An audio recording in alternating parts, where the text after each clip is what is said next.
Hi అండి. Welcome to my channel Bhagyalakshmi పచ్చ. ఎలా ఉన్నారు? బాగున్నారా? నేను కూడా చాలా బాగున్నానండి. రేపు టిఫిన్ చేయటానికి ఇంట్లో పిండి ఏమీ లేదండి. అన్ని పిండ్లు అయిపోయినాయి. అందుకని ఇదిగోండి దోశలకు బియ్యం నానపోస్తున్నాను. ఒక సోల బియ్యానికి అర సోల మినపప్పు పోసానండి. ఇలా పోస్తే దోశలు అనేవి చాలా బాగుంటాయండి. క్రిస్పీగా కరకరలాడుతా చాలా టేస్టీగా ఉంటాయి.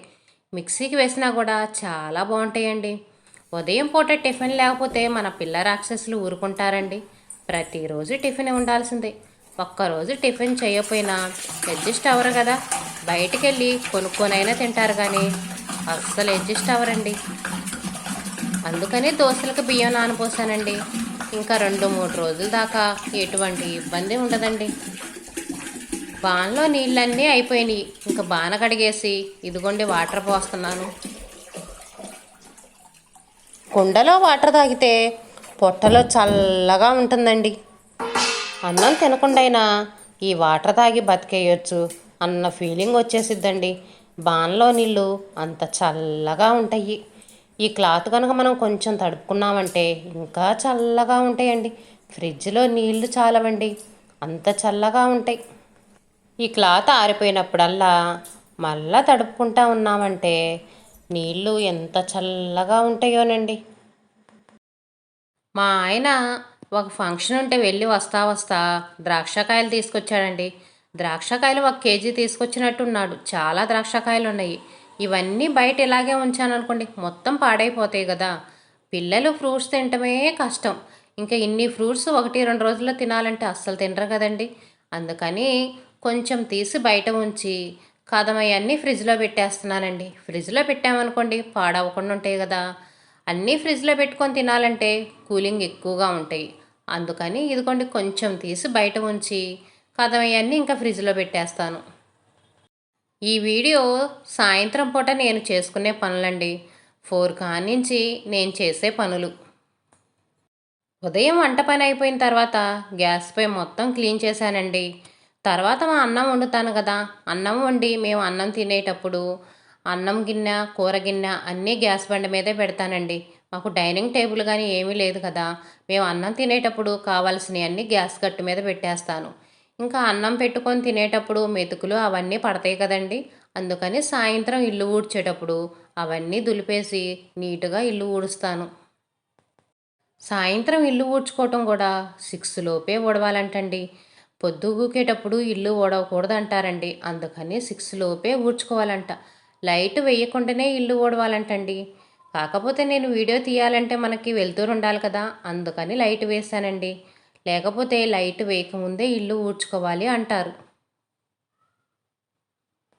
వంటగది ఊడవటం అయిపోయిందండి. ఇంకా ఈ గదిలోకి వచ్చాను. మేము ఎక్కువ శాతం ఈ గదిలోనే ఉంటామండి. ఇంట్లో ఉండే 24 గంటల్లో ఒక 2-3 గంటలు వంటగదిలో అలా ఉంటామేమో కానీ ఎక్కువ సమయం మేము ఈ గదిలోనే ఉంటామండి. టీవీ చూస్తా ఎక్కువ శాతం ఇక్కడే ఉంటాము.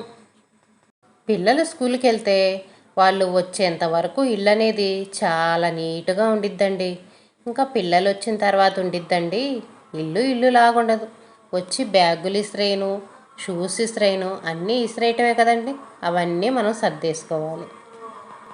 ఇక్కడే కూర్చొని తింటా చక్కగా టీవీ చూస్తా కూర్చుంటారండి.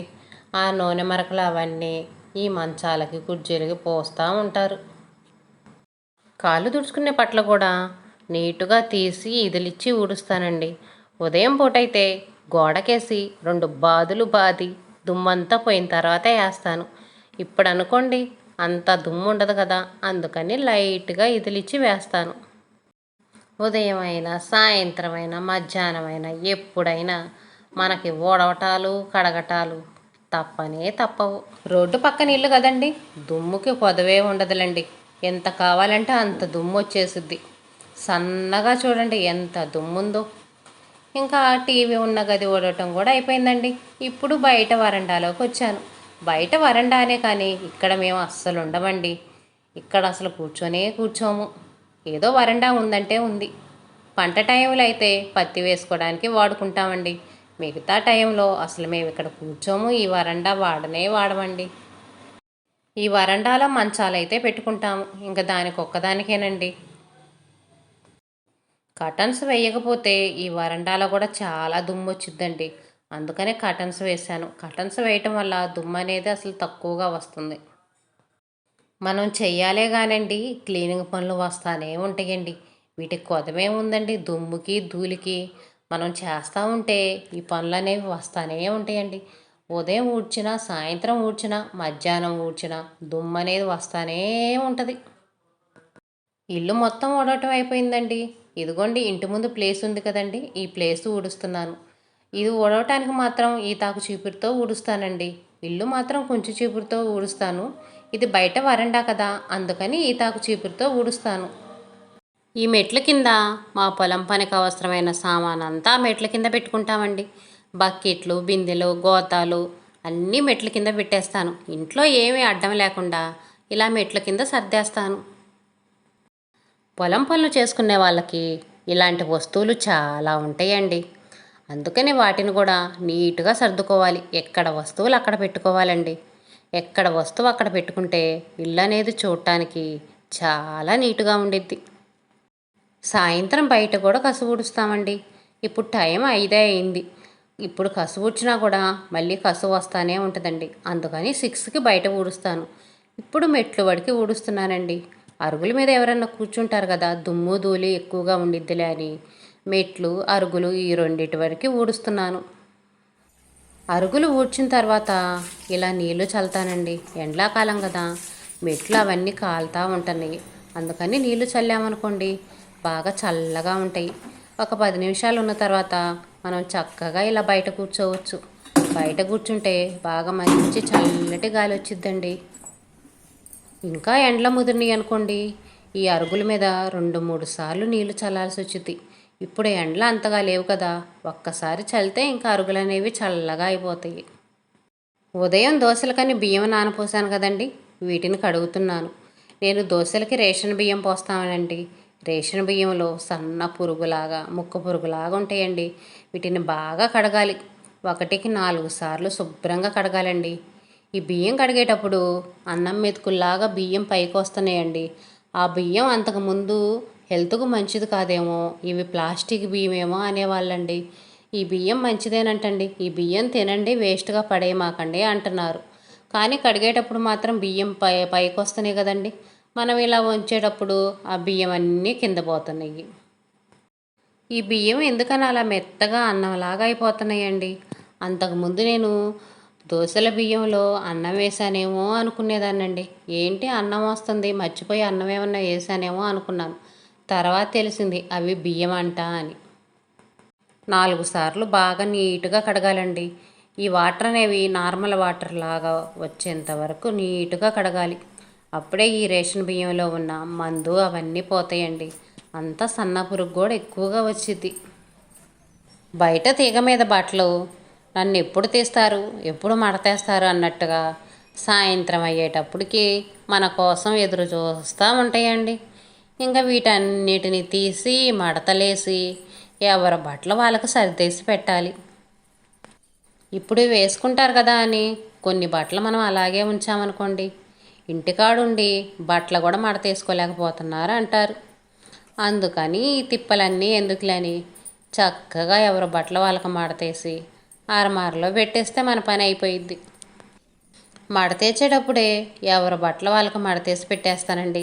అరమారలో సర్దుకోవడానికి ఈజీగా ఉండిద్దిలే అని. రోజువారీ వాడుకునే బట్టలే కదా, ఎలాగలా మడతేస్తే సరిపోయిద్ది. ఈరోజు దిండు గలీబులు కూడా ఉతికానండి. దిండు గలీబులు ఉతక చాలా రోజులు అవుతుంది, అన్నీ మురిగ్గా ఉన్నాయి. అందుకని దిండు గలీబులు కూడా నీట్గా ఉతికేశాను. వీటిని సరుకులో పెట్టి 4 బాదులు బాదుదామంటే ఈ ప్యాంటుకున్న గుండీలు, షర్టుకున్న గుండీలు ఎక్కడ పగిలిపోతాయో, వీటిని మళ్ళీ కుట్టలేక మన చేతులు పోతాయి. ఒక పని కష్టం తప్పించుకుందాంలే అనుకుంటే రెండో పని కూడా మన కోసం ఎదురు చూస్తూనే ఉంటుందండి.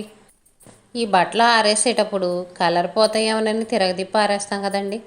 మళ్ళీ మడతేసేటప్పుడు ఆ తిరగదిప్పిని అన్నీ సరిచేసి మళ్ళీ మడతేయాలండి. ఆరేసేటప్పుడేమో తిరగదిప్పి ఆరేయాలి, మడతేసేటప్పుడేమో మళ్ళీ సరిచేసి మడతేయాలి. బట్టలన్నీ మడతేసి ఇంకా అరమారలో సర్దేశానండి. దిండు గలీబులు ఉతికానన్నాను కదా, ఇదిగోండి దిండ్లకు తొడిగేస్తున్నాను. ఇవి కూడా చినిగిపోయినాయండి, దిండ్లు కూడా పాతవి అయిపోయినాయి. కానీ మనం పూర్తిగా చినిగిపోయి పనికి రాకుండా ఉండేదాకా మనం వీటిని తీయం కదండి. పూర్తిగా పనికి రాకుండా పోయినప్పుడే తీస్తాము. ఇప్పుడు మన ఇంటికి చుట్టాలు ఎవరు వస్తున్నారులే, ఎవరు చూస్తున్నారులే అన్నట్టుగా అన్నీ పాత వస్తువులే వాడుతూ ఉంటామండి. ఎవరన్నా చుట్టాలు వచ్చినప్పుడే ఇంట్లో అన్నీ కొత్త వస్తువులు పెడతా ఉంటాము. అందుకనే నేను ఏవైనా రెండు రెండు వస్తువులు తెచ్చుకుంటానండి. రోజువారీ అయితే ఇలా పాతవి వాడతాను. ఎవరన్నా చుట్టాలు వస్తున్నారనుకున్నప్పుడు కొత్తవి తీసి వాడతాను. ఈ పనులన్నీ అయిపోయిన తర్వాత లాస్ట్లో అంట్లు కడిగేస్తానండి.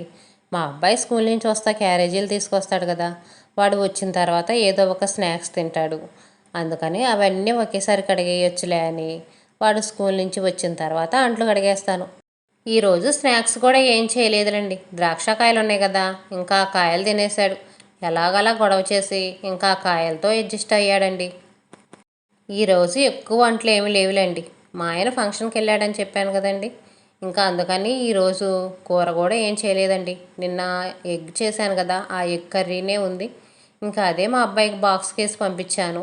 మధ్యాహ్నం కొంచెం ఉంటే నేను కూడా ఆ కర్రీతో అడ్జస్ట్ అయ్యానండి. అందుకనే అంట్లు తక్కువగా ఉన్నాయి. అన్నం కూడా మా అబ్బాయికి వండేటప్పుడే నాకు కలిపి వండేశాను. రోజు అయితే చాలా అంట్లు ఉంటాయండి. ఉదయం పూట సాయంత్రం పూట 2 పూట్ల అంట్లు ఎక్కువగానే ఉంటాయండి. ఉదయం 2 పూట్ల అంట్లు కడుగుతాం, సాయంత్రం ఒక పూట అంట్లు కడుగుతాను. అయినా అంట్లు ఎక్కువగా వస్తానే ఉంటాయి. ఇంకా అంట్లు కడగటం అయిపోయిన తర్వాత ఇదిగోండి మా అబ్బాయి సాక్సులు ఉతికేస్తున్నాను. రోజు స్కూల్కి వెళ్తా ఈ సాక్సులే వేసుకొని వెళ్తాడండి. స్కూల్ నుంచి వచ్చేటప్పటికే నల్లంగా మురికి కారుతూ ఉంటాయి. ఇవి నల్లగా ఉండే సాక్సులు కాబట్టి మురికి కనపడట్లేదు, కానీ అదే వైట్ సాక్సులు రోజు వేసుకొని స్కూల్కి వెళ్ళటం అయితే ఇంకా అవి వైట్గా ఉండవండి, నల్లగా మారిపోతాయి. అందుకని స్కూల్ నుంచి రాగానే సాక్సులు ఉతికి ఆరేస్తానండి. ఉదయం వెళ్ళేటప్పుడు సాక్సులు వేసుకొని వెళ్తాడు. సాయంత్రం 4 నుంచి 6 లోపు నేను చేసే పనులు ఇవేనండి. ప్రతి ఒక్కరి ఇంట్లో పనులు ఇంక ఇలానే ఉంటాయి కదండి. ఇదేనండి ఈరోజు వీడియో. నచ్చితే లైక్ చేయండి.